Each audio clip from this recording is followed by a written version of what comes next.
Hello everyone, welcome to the YouTube channel Mission Net Physics Exam. And guys, today in this video we are going to discuss the another important formula related to the WKB approximation method.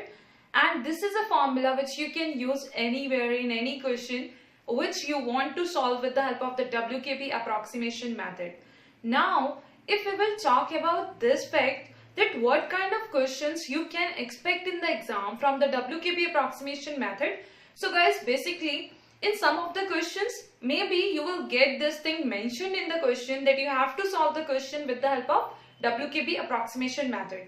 But ऐसा भी हो सकता है कि किसी question में आपको directly ये मेंशन किया हुआ ना दिया जाए और आपको खुद ही गेस करना होगा कि okay this question I can solve with the help of the WKB approximation method. तो क्या सिचुएशन होगी उस केस में?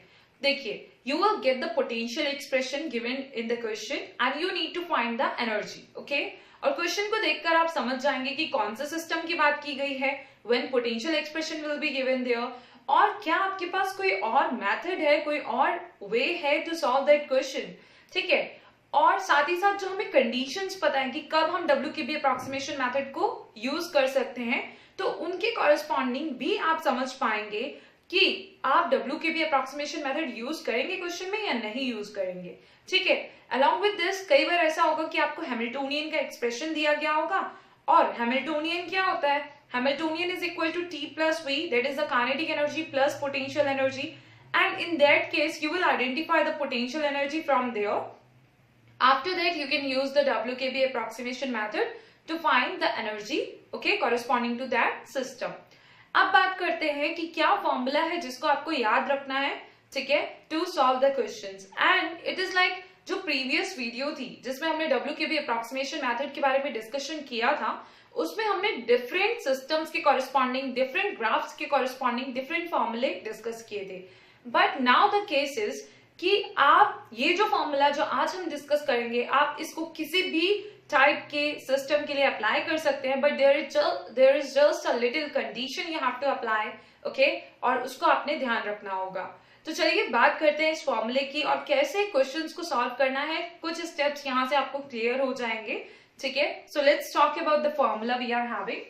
सो guys, see here we are having the formula that is 1 upon h curve integration x1 to x2 px dx, where p is the momentum plus beta 1 plus beta 2 is equal to n pi, okay, where n can be equal to 1, 2, 3 and so on to, and will be equal to n plus 1 pi, where n will be equal to 0, 1, 2, 3 and so on to.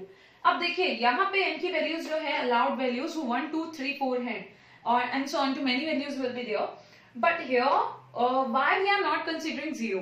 अगर आप 0 consider करते हैं तो यहाँ पे ये term क्या हो जाएगा 0 के इक्वल. तो आप ध्यान रखेंगे कि यहाँ पे n is equal to 0 नहीं है, ठीक है? Then next thing is n plus 1 pi के corresponding n is equal to 0, 1, 2, 3 and so on to values of n are allowed, okay? Now अब बात आती है कि मोमेंटम कैसे लिखेंगे. तो गाइस मोमेंटम जो होता है यहाँ पे जो आप फॉर्मूला यूज करेंगे वो होगा square root 2m, okay, square root 2m e minus v. Is it fine? जहां पे e क्या है? Total energy, v is the potential energy. And how you will be able to write e? जब आपको potential दिया होगा तो क्या देखते हैं हम ना यहाँ पे एक लाइन ड्रॉ करते हैं टोटल एनर्जी के लिए, ठीक है? अपने आप ड्रॉ करते हैं इसको, ऐसा नहीं है कि आपको कुछ गिवन होगा. सबसे पहले तो आपको जो पोटेंशियल एक्सप्रेशन गिवन है, with the help of that expression you will draw the graph और you will plot it for the vx and x axis, ठीक है? मान लीजिए कोई ऐसा एक्सप्रेशन गिवन है आपको, तो आपने ये प्लॉट किया, ओके, और जिसका ग्राफ इस तरह से आपको मिल रहा है. अब आपने क्या करना है, खुद ही अपने आप कोई भी एनर्जी की लाइन ड्रॉ कर सकते हैं, ठीक है? As I have drawn, we are considering total energy जो है इसके इक्वल है. अब यहाँ पे क्या होता है कि हमें दो टर्निंग पॉइंट्स मिलेंगे इन this case. One is this one, another one is this one. ये दोनों टर्निंग पॉइंट्स हैं. क्यों? क्योंकि यहाँ पे जो एनर्जी है E वो पोटेंशियल एनर्जी के इक्वल है at this point. Is it fine? और यहाँ पे एनर्जी E पोटेंशियल एनर्जी के इक्वल है. अब यहाँ पे पोटेंशियल एनर्जी का एक्सप्रेशन वो होगा जो हमें गिवन है. Is it fine? दूसरी चीज देखिए कि आपको एनर्जी का एक्सप्रेशन लिखना होगा, क्योंकि हो सकता है कि आप जब इसे सिंप्लीफाई करेंगे ना ये पूरे एक्सप्रेशन को, तो वहां पे आप एनर्जी एक्सप्रेशन एक बार पुट करें और बाद में आप रिप्लेस कर सकते हैं वैल्यूज को, क्योंकि finally you need to get the value of E, okay? तो आप E के टर्म्स में फिर से वैल्यू पुट कर लेंगे, बट ये स्टेप्स आपको लेने पड़ते हैं to solve the question. So let's consider a case because each and every point should be clear. So let's consider Vx is equal to lambda x square. ऐसा कोई expression आपको पोटेंशियल का given है और मान लीजिए कि इसके लिए जो आपको टर्निंग पॉइंट मिल रहा है ना इसकी ग्राफ के लिए, तो वो है x is equal to a. Okay, तो x is equal to a अगर टर्निंग पॉइंट है तो इसके कॉरेस्पॉन्डिंग जो टोटल एनर्जी होगी ना एट दैट पॉइंट, तो वो क्या हो जाएगी, देखिए लैम्डा a स्क्वायर. बस यहाँ पे x की जगह आपने टर्निंग पॉइंट की वैल्यू पुट कर देनी है. Okay, next thing is if you are having this doubt कि एनर्जी की लाइन कैसे ड्रॉ करेंगे, ठीक है, तो उस चीज को बिल्कुल उसके लिए बिल्कुल टेंशन लेने की जरूरत नहीं है. You will draw it on your own, कहीं भी आप ड्रॉ कर सकते हैं. Just consider a point here, मान लीजिए plus A minus A. Okay, these 2 points are here. और इसी तरह से अब बीटा 1 और बीटा 2 की बात करते हैं. तो बीटा 1 और बीटा 2 क्या वैल्यूज होंगी, तो बीटा के कॉरेस्पॉन्डिंग में आपको एक कंडीशन बताने वाली हूं, उसको आप अगर ध्यान में रखेंगे तो it will be easy for you to guess the values of beta 1 and beta 2. यहाँ देखिए beta will be equal to 0 और पाई बाय 2. दो वैल्यूज पॉसिबल हैं, एक 0 और एक पाई बाय 2. बट 0 कब रखनी है और पाई बाय 2 कब रखनी है, तो देखिए 0 आप पुट करेंगे when turning point lies on the rigid boundary. ठीक है, जब टर्निंग पॉइंट जो होगा वो कहाँ होगा, रिजिड बाउंड्री पे होगा. और जब तब आपने beta is equal to 0 put करना है when it will lie on the non rigid boundary. In that case, you will put the value of beta pi by 4. Is it fine? अब देखिए कैसे हमें पता चलेगा कि ये रिजिड बाउंड्री पर है या नॉन रिजिड बाउंड्री पर है. देखिए most of the times you will find the value of the potential infinity for some reason और एट सम पॉइंट. तो वहां पे मेनली हमें रिजिड बाउंड्री मिलती है. रिजिड बाउंड्री का मतलब है कि 0 होगी बीटा की वैल्यू एट दैट पॉइंट. और अगर कभी आपको दोनों जो पॉइंट्स हो नॉन रिजिड बाउंड्री पर मिले, ठीक है, टर्निंग पॉइंट्स, तो उस केस में आप क्या वैल्यू लेंगे, बीटा 1 और बीटा 2 की पाई बाय 4. अब ये बीटा 1 बीटा 2 है कॉरेस्पॉन्डिंग टू 2 टर्निंग पॉइंट्स. ठीक है, इसके लिए एक एग्जांपल डिस्कस करते हैं. मान लीजिए आपको कुछ इस तरह का ग्राफ मिल रहा है when you have plot like the graph between Vx and x. तो आपको ऐसा कुछ ग्राफ मिला, ठीक है. अब क्या होगा, यहाँ पे अगर हम देखें टर्निंग पॉइंट्स, तो एक तो ये है और दूसरा ये है. क्या ये रिजिड बाउंड्री पर है? No, it is not on, like both are not on the rigid boundary. So in this case beta 1 और बीटा 2 क्या हो जाएंगे, पाई बाय 4. अब जब हम रिजिड बाउंड्री की बात करते हैं तो उसका भी एक एग्जांपल ले लेते हैं. यहाँ देखिए this one is non rigid. Okay, so इसके लिए जो बीटा आप कोई भी एक बीटा पाई बाय 4 कंसीडर कर सकते हैं.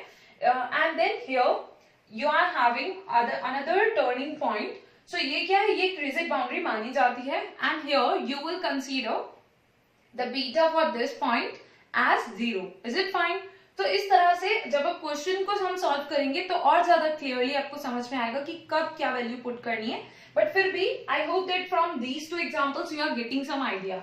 यहाँ पे बीटा क्या कंसीडर करना है, 0. यहाँ पे क्या कंसीडर करना है, पाई बाय 4. यहाँ दोनों पॉइंट्स के लिए that will be pi by 4. Is it fine? And then दोनों कंडीशंस के कॉरेस्पॉन्डिंग, इन दोनों वैल्यूज के कॉरेस्पॉन्डिंग हम सॉल्व करते हैं. अब आप कहेंगे n की वैल्यू कैसे हम पुट करेंगे.